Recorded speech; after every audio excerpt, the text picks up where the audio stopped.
Jame's mother sat him back down at her vanity, and took his hands in hers and manicured his nails, coating them with a glossy hot pink nail polish that matched his lipstick, leaving him with perfectly shaped, long glossy nails and very feminine-looking hands. She retouched his makeup on his face, where his tears smeared his mascara and eyeliner. Then took him by his soft feminine-looking hands and led him back into the living room, where she made him walk back and forth until he got his stride right and was walking the way a proper young lady should. The unfamiliar height of the 3-inch glistening black pumps was causing his feet to hurt a little, and he mentioned it to his mother. She told him that it was the price that we girls have to pay if we want to look good and attract the boys.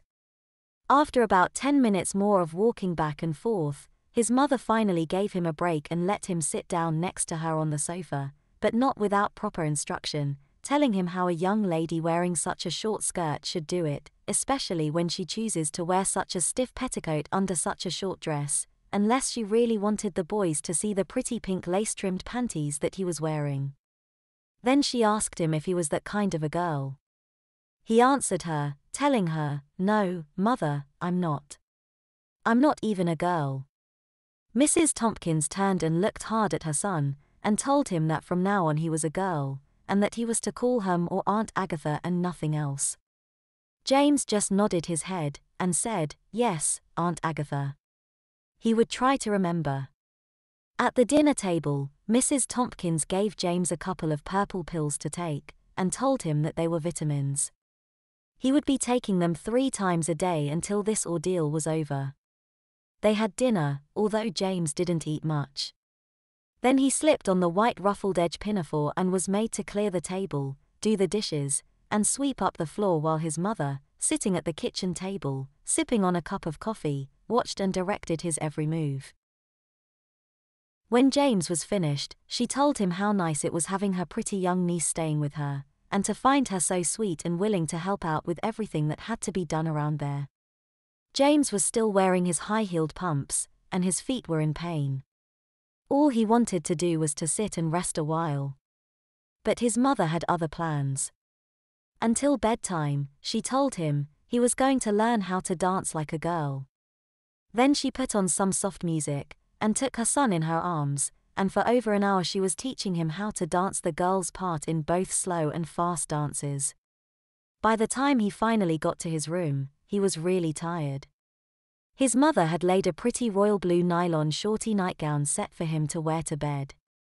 He just looked at it with dismay, and slipped it on and climbed into his bed, and died until morning, with his mother banging on the door telling him to wake up and get ready for school. He got up and went in to take a shower.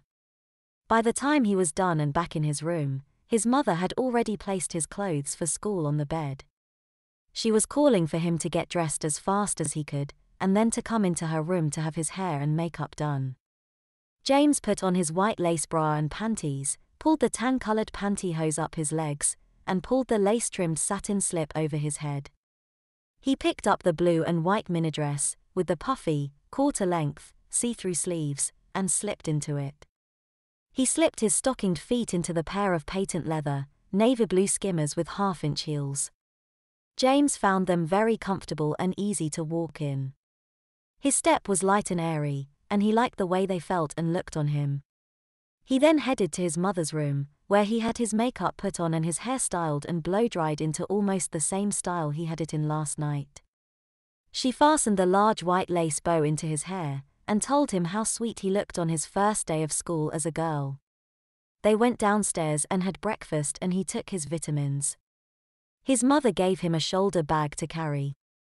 She told him that everything he would need for the day was in there, money for lunch, an extra pair of pantyhose, and his new wallet with all his new identity papers, everything a proper young lady should carry, including a Kotex in a tissue wrapper.